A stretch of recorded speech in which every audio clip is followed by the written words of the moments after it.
Bonjour à toutes et à tous, je suis content de vous retrouver pour une nouvelle vidéo autour de notre thème favori. Aujourd'hui, parlons simplement du Reiki. Qu'est-ce que le Reiki? Le Reiki est une approche énergétique japonaise qui se transmet par apposition des mains. La pratique du Reiki est très simple, elle s'apprend simplement, elle ne demande pas d'effort particulier, il suffit simplement de laisser couler à travers soi une énergie de haute qualité afin de retrouver un mieux-être. Une grande particularité du Reiki, c'est que l'on peut transmettre cette énergie de haute qualité à d'autres personnes que nous lors de séances de Reiki.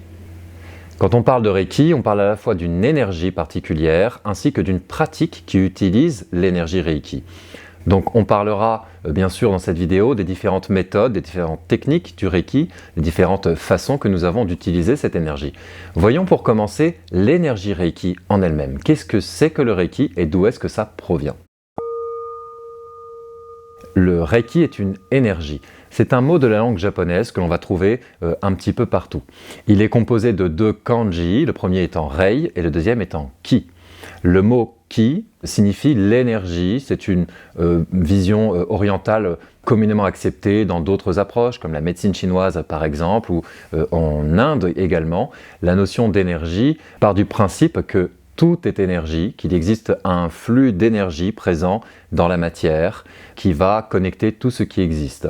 Et pour certaines traditions qui se sont intéressées entre les relations entre l'énergie d'un individu et la santé, on considère qu'une bonne circulation d'énergie, qu'un équilibre entre nos différents centres, ainsi qu'une énergie de haute qualité, va permettre de prévenir les problèmes de santé. Donc le Reiki fait partie des approches énergétiques de ce type.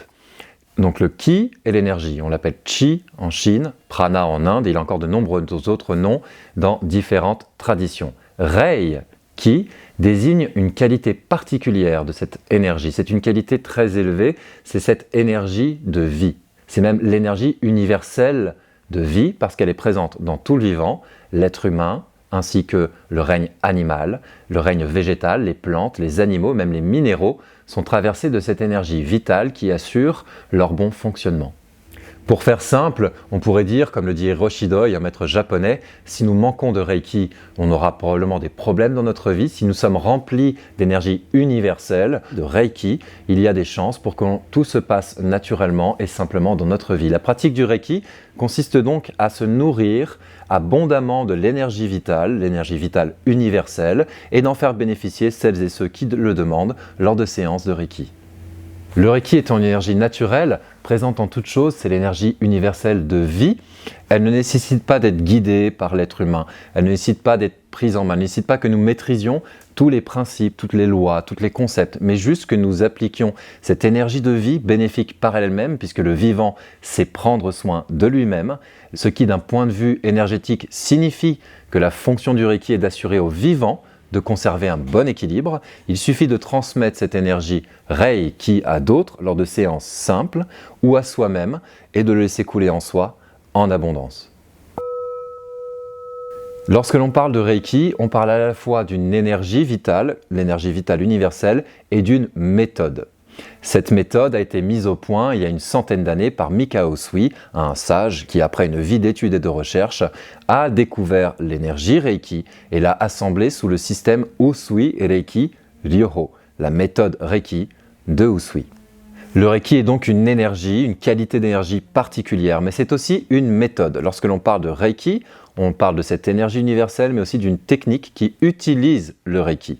La méthode Reiki, développée par Mikao Usui en 1922, consiste en une série d'exercices simples de respiration qui nous permettent de nous laisser faire, de nous recentrer, d'être régulièrement dans le non-agir et l'accueil de cette énergie bénéfique.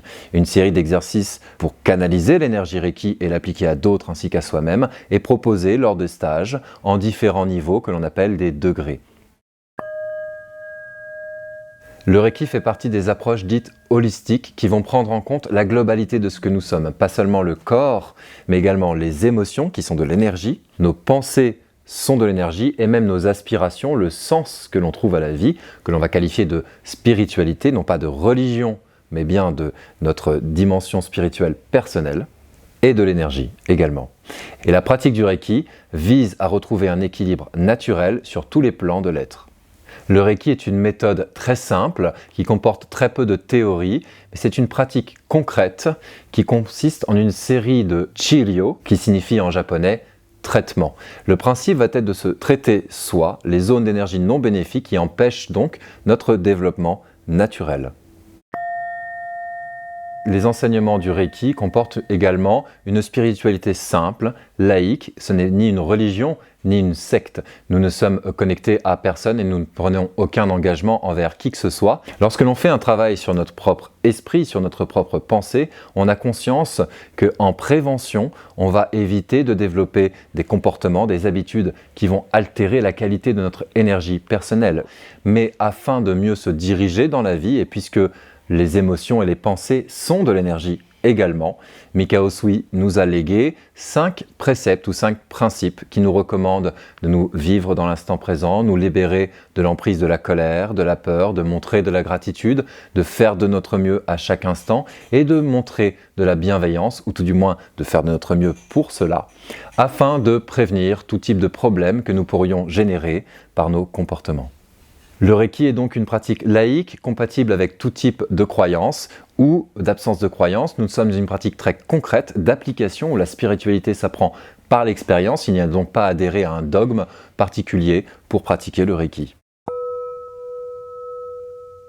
La méthode Reiki initiale a été fondée par Mikao Usui qui a ensuite transmis à ses élèves une façon de mettre en œuvre l'énergie vitale universelle. Cette pratique s'est diversifiée lorsqu'elle s'est répandue dans le monde entier. Les principes tels que nous les avons évoqués sont parfois mis en œuvre différemment et on a vu naître des formes de Reiki plus occidentales, plus européennes dans certains cas. Certains modes de fonctionnement proviennent des États-Unis. On va toujours mettre en œuvre les mêmes principes que ceux qui ont été évoqués dans cette vidéo, mais aujourd'hui, de même qu'il existe plusieurs formes de yoga, il existe plusieurs formes de Reiki selon nos besoins particuliers.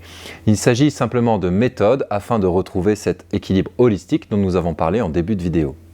La méthode Reiki consiste en une série de méditations, de centrage, de respiration. On va chercher à être plus présent au quotidien, à moins interpréter, à plus vivre dans l'instant présent. Et au fur et à mesure, selon les lignées que nous choisissons, selon la méthode Reiki que nous avons choisie, puisqu'il existe plusieurs manières de faire du Reiki, on va apprendre des exercices de visualisation, des exercices pour exprimer son intention. On sera plus dans le Reiki occidental, peut-être apprendre des exercices avec du son, avec de la respiration, ça va être les lignées Gendai Reikiho, une lignée japonaise, ou tout simplement rester sur du très concret dans les lignées traditionnelles, traiter le corps lorsqu'il en a besoin, traiter les émotions lorsqu'elles en ont besoin, et laisser les choses se dérouler naturellement. Les bénéfices du Reiki sur la santé ont été constatés maintes et maintes reprises. Quelques expériences scientifiques mineures ont été menées, pas suffisamment pour qu'ils soient reconnus par la communauté internationale scientifique, mais ça viendra, on le sait, évidemment. Maintenant, ce que l'on peut dire, c'est que oui, effectivement, on a constaté énormément de mieux-être sur le plan de la santé, mais on ne peut pas le décider, on ne peut pas le provoquer, car dans le Reiki, la santé n'est pas un objectif, mais c'est régulièrement une conséquence de notre pratique du Reiki. Lorsque l'on cherche à s'aligner, lorsque l'on cherche à équilibrer nos différents centres, dans de nombreux cas, on peut observer, selon les dires des personnes qui pratiquent le Reiki ou qui reçoivent des séances, que suite à un équilibre holistique, de nombreux problèmes de santé peuvent disparaître. C'est une conséquence de la pratique du Reiki, ce n'est pas un objectif à la base. Le Reiki n'est pas une pratique de santé, ce n'est pas une médecine alternative, c'est vraiment une voie holistique qui, en nous permettant de retrouver un équilibre naturel, permet du même coup d'avoir une meilleure santé physique, psychique et de retrouver une forme d'harmonie, de satisfaction dans notre vie personnelle. Le but profond du Reiki, tel que Usui Sensei nous l'a légué en 1922, c'est la paix profonde du cœur, du corps et de l'esprit. Cette paix profonde qu'il a atteint sur le mont Kurama à la fin d'une vie d'études et de recherche s'appelle Enshin Retsumei. C'est un état de paix, de bien-être et où on a le sentiment que notre vie fait sens, où notre corps est épanoui, joyeux et où cette joie se répand et se transmet autour de nous. Merci d'avoir suivi cette vidéo jusqu'ici. Voyons maintenant la question du jour. Comme à chaque vidéo, Qu'est-ce qui vous a attiré dans le Reiki? Chaque personne y vient pour une raison particulière. Est-ce que vous en avez entendu parler? Est-ce que les bienfaits du Reiki sont arrivés jusqu'à vous? Est-ce que vous avez reçu une séance? N'hésitez pas à poster votre réponse dans les commentaires et je vous dis à bientôt avec plaisir.